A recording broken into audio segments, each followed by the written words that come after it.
ಕುಂತಿ ಮಾತೆ ನನಗೂ ಸಹ ತಾಯಿ. ಕೃಷ್ಣ ಸಂಧಾನವನ್ನು ಮುಗಿಸಿ ನೇರವಾಗಿ ನನ್ನ ಮನೆಗೆ ಬಂದು ನನ್ನ ಜನ್ಮ ರಹಸ್ಯವನ್ನು ತಿಳಿಸಿದರು. ಆ ಸೂರ್ಯ ದೇವ ಮತ್ತು ಕುಂತಿ ದೇವಿಯ ಮಗನಾನೆಂದು ತಿಳಿದ ಕ್ಷಣ ಬೆಚ್ಚಿ ಬಿದ್ದೆ. ಮಾರನೇ ದಿನ ಗಂಗಾ ತಟಕ್ಕೆ ಬಂದ ಕುಂತಿ ಮಾತೆ ನನಗೆ ಹೇಳಿದಳು, ಏನಂತ? ಓ ಕಂದ, ನನ್ನ ತಪ್ಪನ್ನು ಮನ್ನಿಸು, ನನ್ನನ್ನು ಕ್ಷಮಿಸು ಎಂದು ಕೂಗರೆದು ಎತ್ತಳು. ನಾನು ಸಹ ಅಮ್ಮನ ನೋಡಿದ ಸಂತೋಷದಲ್ಲಿ, ಅಮ್ಮ ನಿನಗೆ ನನ್ನಿಂದ ಏನಾಗಬೇಕು ಎಂದು ಕೇಳಿದೆ. ಆಗ ಮಾತೆ ಹೇಳಿದಳು, ಏನಂತ?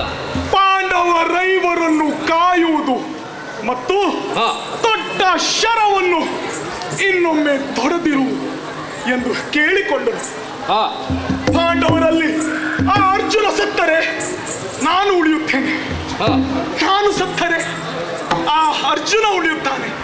ಹಾಗಾಗಿ ನಾವು 5 ಮಾತ್ರ ಉಳಿಯೋದು ಖಚಿತ ಎಂದು ಅಮ್ಮನಲ್ಲಿ ಹೇಳಿದ್ದೇನೆ. ಶಲ್ಯ ಭೂಪತಿಗಳೇ, ನನ್ನ ಮೇಲೆ ವಿಶ್ವಾಸವಿಡಿ. ಸರ್ಪಾಸ್ತ್ರ ಹೋದರೇನಂತೆ, ಉಳಿದ ಅಸ್ತ್ರಗಳಿವೆ. ಆ ಅಸ್ತ್ರಗಳಿಂದ ಅರ್ಜುನನನ್ನು ಕೊಲ್ಲುತ್ತೇನೆ. ನಂಬಿ ಹಿಡಿದರೆ ನಂಬಿ ಹಿಡಿದರೆ ನದಿಯ ಮಗ, ಹಾಗೆ ಗಂಬಿಗಿತ್ತನು ಕಾಯವನು.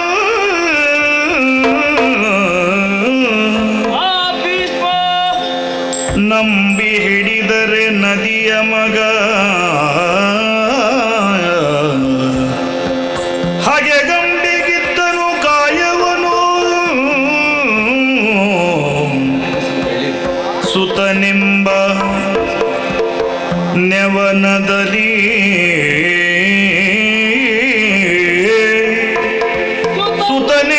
ನೆವನದಲ್ಲಿ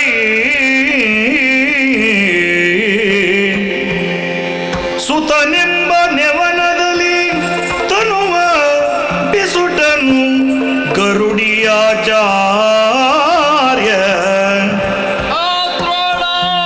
ಸುತನೆಂಬ ನೆವನದಲ್ಲಿ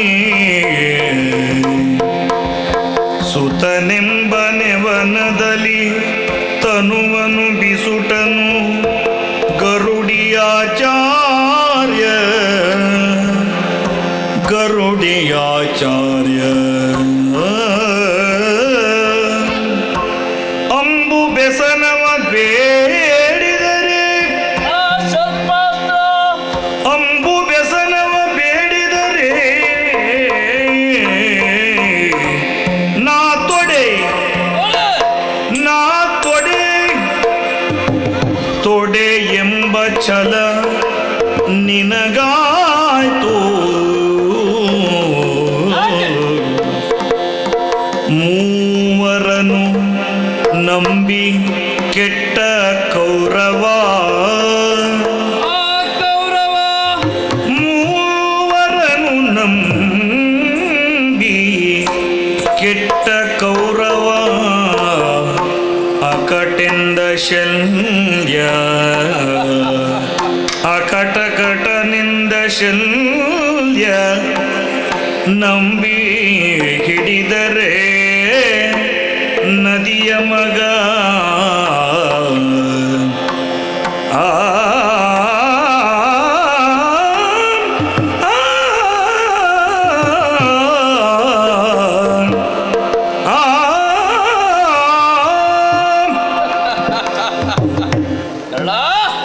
ಬಹಳ ಚಂದದ ಕಥೆಯನ್ನ ಹೇಳಿದೆ.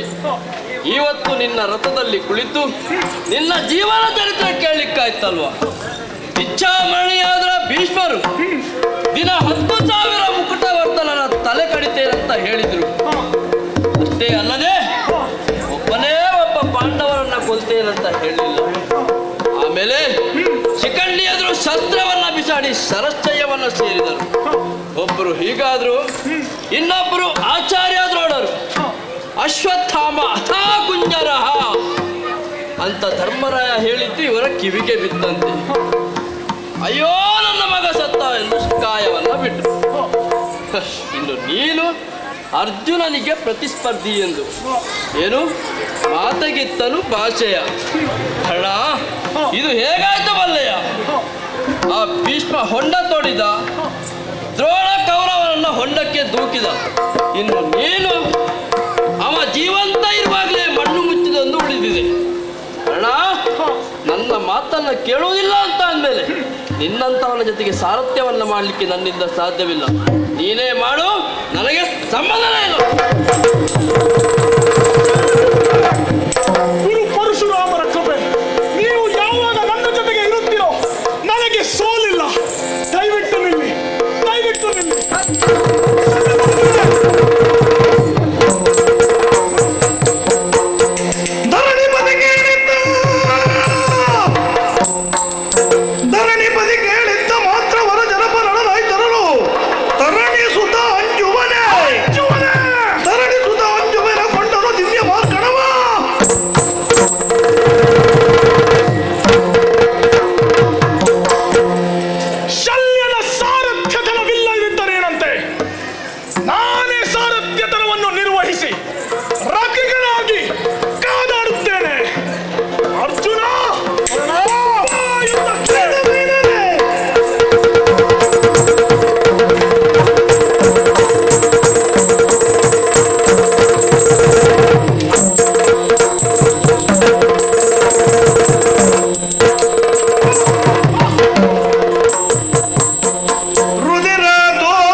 ಬೆದರಿ ಚಿಂತಿಸಿದನು ಕರ್ಣ.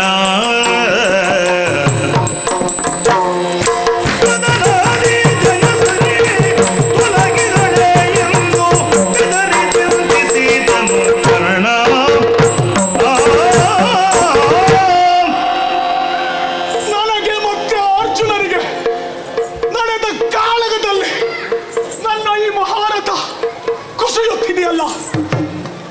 ರಕ್ತ ಮಾಂಸ ಮಜ್ಜೆಯ ಕೆಸರಿನಲ್ಲಿ ನನ್ನ ಈ ಮಹಾರಥವು ಕುಸಿದು ಹೋಗುತ್ತಿದೆಯಲ್ಲ. ಅಲ್ಲಿ ನೋಡಿದರೆ ಅರ್ಜುನ ತೊಡು ಬಾಣವನ್ನ, ಇದೇ ಸರಿಯಾದ ಸಮಯ. ಅಲ್ಲಿ ನೋಡಿದರೆ ಆ ಅರ್ಜುನ ಕಲಿಗೆ ಸೈರಿಸು ಭಾರತ ರಥವೆತ್ತಿ ಯುದ್ಧಕ್ಕೆ,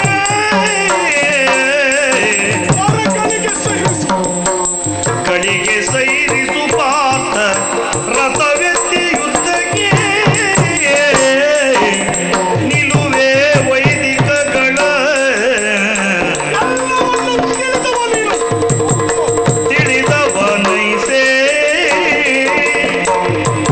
ತಿಳಿದವನೈಸೆ ವಾಹನ ಶಸ್ತ್ರಹೀನರ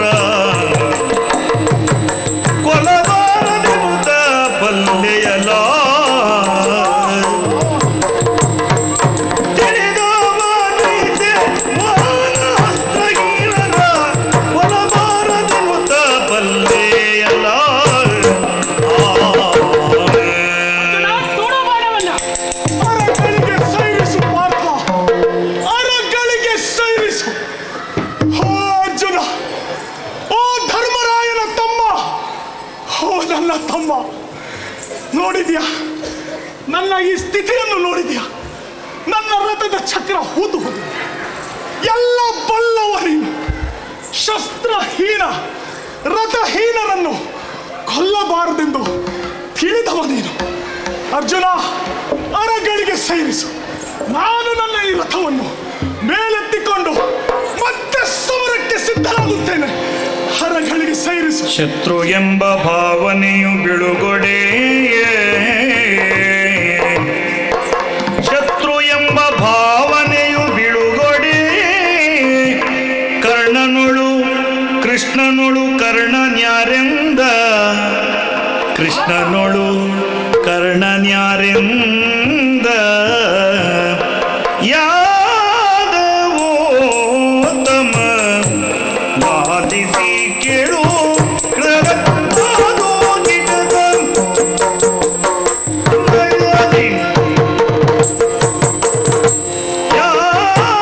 ಯಾದವೋತ್ತಮ ವಾದಿಸಿ ಕೇಳವನೇ ಹೇಳು.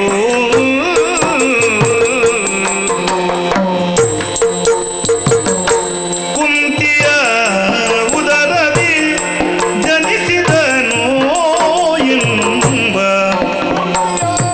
ಕುಂತಿಯ ಉದರದಿ ಜನಿಸಿದನೋ ಎಂಬ ಅಂತರ್ಭಾವದೋಳಿಗ ಸಂಶಯವು, ಅಂತರ್ಭಾವದೋಳಿಗ ಸಂಶಯವು.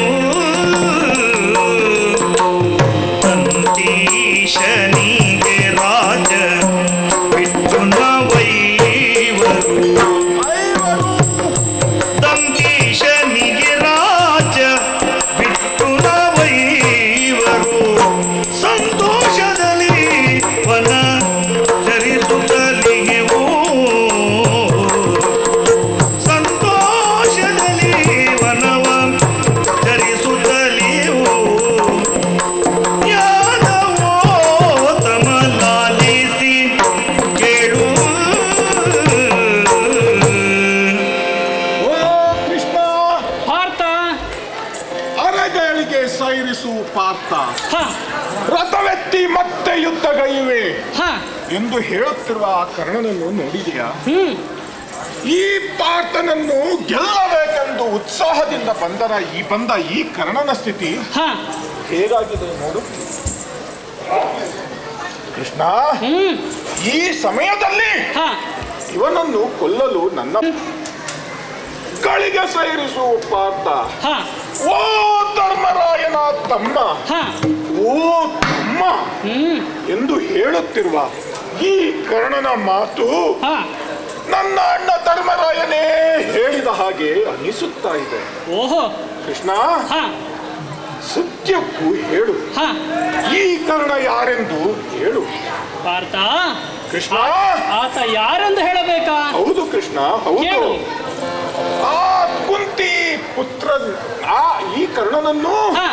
ಆ ಪಂಚಪಾಂಡವರು ಹೆತ್ತ ಕುಂತಿ ಮಾತೆ ಹೆತ್ತಿರಬಹುದೇ ಎಂದು ನನ್ನ ಮನಸ್ಸು ಅನಿಸುತ್ತಾ ಇದೆ ಹ ಕೃಷ್ಣ.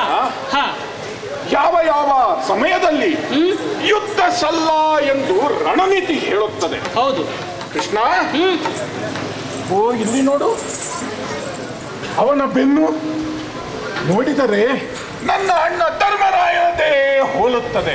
ಓಹೋ ಮತ್ತು ಹ ಅವನ ಮಧುರವಾದ ಮಾತು ನನ್ನ ಅಣ್ಣ ಧರ್ಮರಾಯ ಹೇಳಿದ ಹಾಗೆ ಭಾಸವಾಗುತ್ತಾ ಇದೆ. ಹ ಮತ್ತೆ ಅವನ ಬಿಲ್ಗಾರಿಕೆ ಹ ಅವನದ್ದೇ ನನ್ನದೆಯೋ ಹ ನನ್ನದ್ದೇ ಅವನದೆಯೋ ಎಂದು ಅನಿಸುತ್ತಾ ಇದೆ. ಹ ಕೃಷ್ಣ,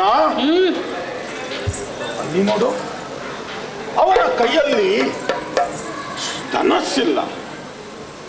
ಧನಸ್ಸಿಲ್ಲದವರ ಎದುರು ಯುದ್ಧ ಮಾಡಬಾರದು ಎಂದು ರಣನೀತಿ ಹೇಳುತ್ತದೆ. ಹೌದು.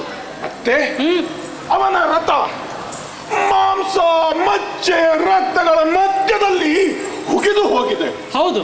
ಅವನು ಹ ರಥಹೀನ. ಮತ್ತೆ ಅವನ ಸಾರಥಿ ಹ ನಮ್ಮ ಎದುರುಗಡೆಯೇ ಅವನ ಚೆಮ್ಮಟಿಯನ್ನು ಮುರಿದು ಎಸೆದು ಹೋಗಿದ್ದಾನಲ್ಲ. ಹೌದು.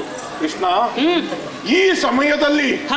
ಅವನ ಎದುರು ಯುದ್ಧ ಮಾಡಿದರೆ ಇದು ವೀರೋಚಿತ ಯುದ್ಧ, ಯುರೋಚಿತ ಗೆಲುವು ಎಂದು ಆಗುತ್ತದೆಯೇ ಕೃಷ್ಣ? ಹ, ಕೃಷ್ಣ, ನಿಜವಾಗಿಯೂ ಹೇಳು, ಹ. ಈ ಕರ್ಣ ಯಾರೆಂದು ಪಾರ್ಥ, ನನ್ನ ಮನಸ್ಸಿನ ಜಿಜ್ಞಾಸೆಯನ್ನು ಪರಿಹರಿಸುತ್ತಿಲ್ಲ. ಆತ ಯಾರೆಂದು ಹೇಳಬೇಕ ನಿನಗೆ? ಕೇಳು ಗೆಳೆಯ ಪಾಪ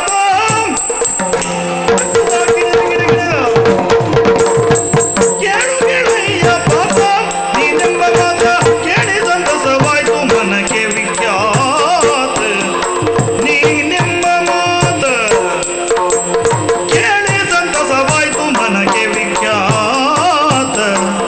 ಕೂಡ ಕೌರವನ ತಂಬುಲಕ್ಕೆ ಕೂಡ ಕೌರವನ ತಂಬುಲಕ್ಕೆ ತಾನು ಓಲೈಸುತ್ತಲೀಗ ನದಕಿ ತಾನು ಓಲೈಸುತ್ತಲೀಗ ನದಕಿ. ಕೇಳು ಗೆಳೆಯ ಪಕ್ಕ ನಿನ್ನ ಮಾತ ಕೇಳಿ ಸಂತಸವಾಯ್ತು ಮನಕ್ಕೆ ವಿಖ್ಯಾತ. ಕೇಳು ಕೇಳು ಓ ಪಾರ್ಥ, ಕೃಷ್ಣ, ಆತ ಯಾರೆಂದು ನಿನಗೆ ಹೇಳಬೇಕಾ? ಹೌದು ಕೃಷ್ಣ, ಏನು, ನಿನಗೆ ಒಮ್ಮೆ ಧರ್ಮರಾಯನ ಹಾಗೆ ಹೌದು. ಇನ್ನೊಮ್ಮೆ ಭೀಮನ ಹಾಗೆ ಕಾಣ್ತಾನೆಯೋ? ಹೌದು ಕೃಷ್ಣ.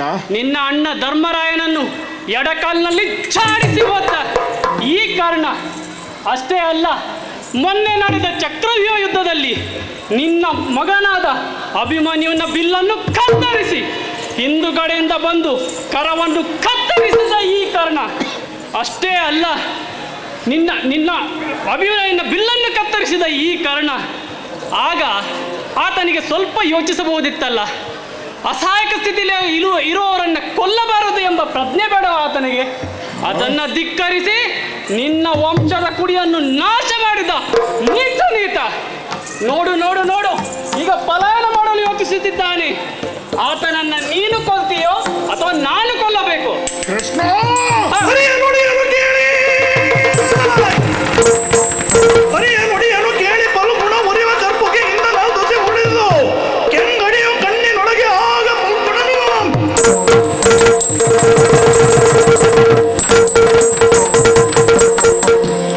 ಕೃಷ್ಣ, ಹಾ, ಕ್ಷಣಿಕವಾಗಿ ಅವನಾಡಿದ ಮಾತಿನಿಂದ ಈ ರೀತಿ ವ್ಯವಹರಿಸಿಬಿಟ್ಟೆ. ಹಾ, ಆದರೆ ನನ್ನ ಮಗ ಅಭಿಮನ್ಯುವಿನ ಈ ಕಡೆಯಿಂದ ಹ. ಒಬ್ಬೊಬ್ಬರ ಹತ್ಯೆ ಮಾಡಿದ ಈ ಕಾರಣನನ್ನು ಬಿಡುವುದಿಲ್ಲ.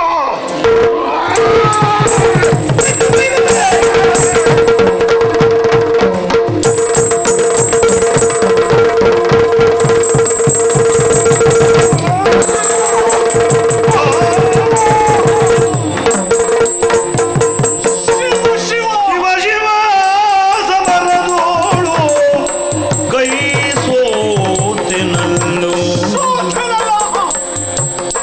ಶಿವ ಶಿವ ಸಮರದೋಳು ಕೈ ಸೋತೆನಲ್ಲು. ಭುವನೇಶ ಮಮತೆಯಳು ಕುವರರಂದರಿಯನ್ನನು